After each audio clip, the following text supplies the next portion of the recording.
A very good afternoon to you this Friday. Welcome to NTV at 1. I'm your host on this news hour, Olive Burrows. And with me, we have Lois Wangoi, who is following up on a bandit attack on a school bus in which the driver was killed and several students injured. We'll be hearing from her in a little bit. We're also joined by Bridget Ngana from Kipipiri, if I'm not mistaken.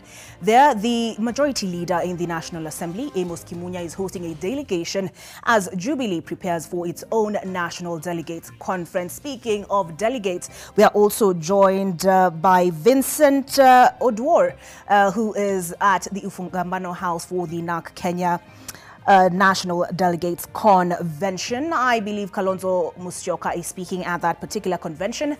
Let's go there. All right, I'm told we'll be listening in a little bit, but first, Lois Wangoi. I've heard the CS Education, George Magoha, and the CS Interior, Fred Matiangi, have responded to that attack on the school bus. Might you be aware of what they've had to say on the subject?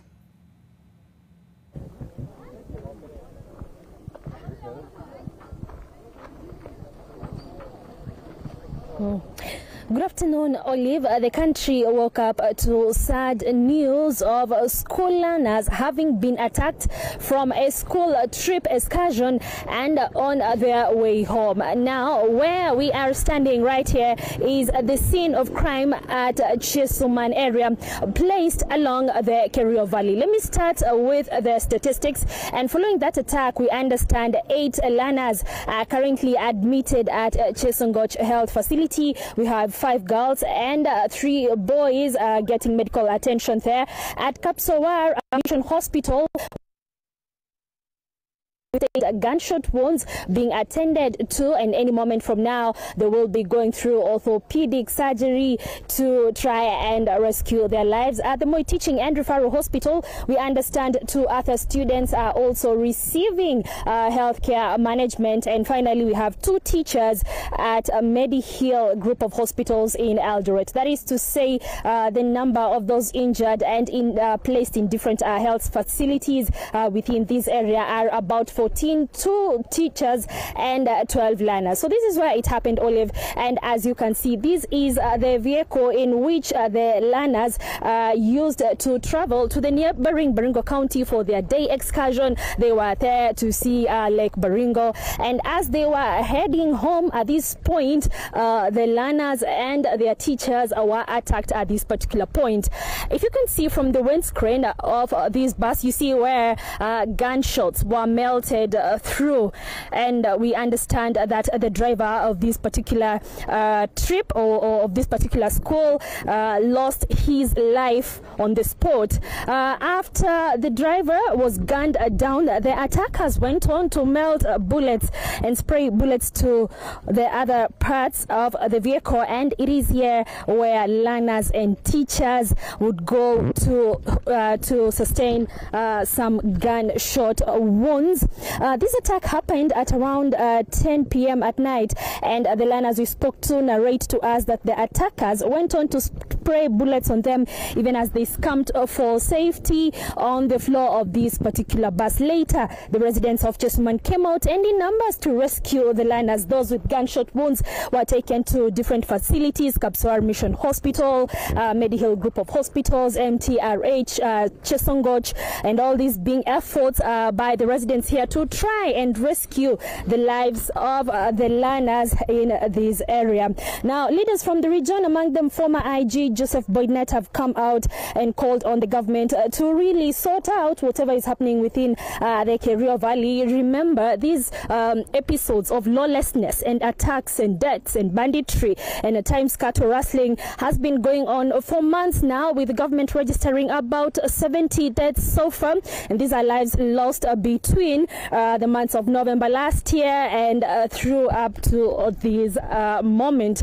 Meanwhile, Interior Cabinet Secretary Fred Matiangi has ordered for the immediate arrest of the Tot High School principal following this attack, and he cites a violation of bus movement that is beyond 6:30 p.m. That is some of the feedback and already some of the feedback that the government has given regarding this particular matter. We have not been able to establish if that has happened, whether the principal at Tot Day Secondary School has been arrested. But let's just listen to Matiangi and what his observations were and how he came to realize this particular decision.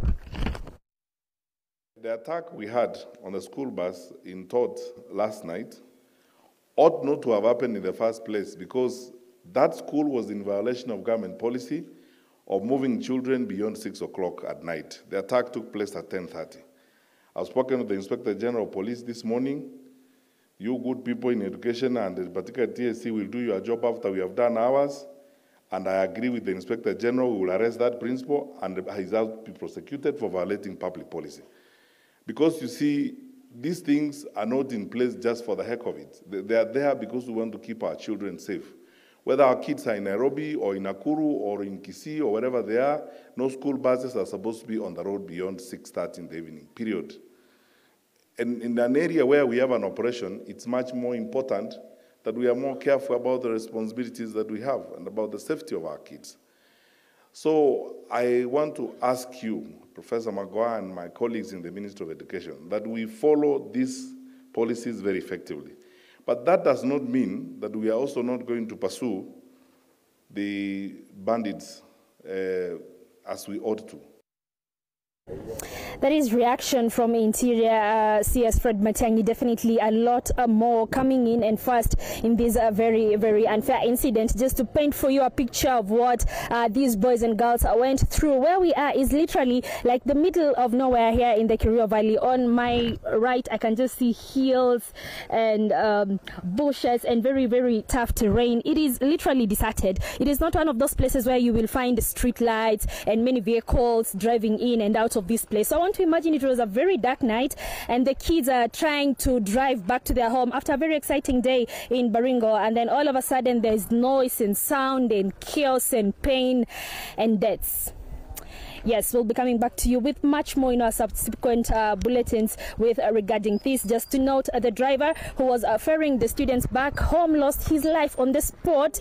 12 students continue to fight for their lives in different health facilities, as well as 2 teachers who are also nursing gunshot wounds in Eldoret. Back to you in Nairobi. I can imagine that would be a traumatic experience for anyone, let alone children.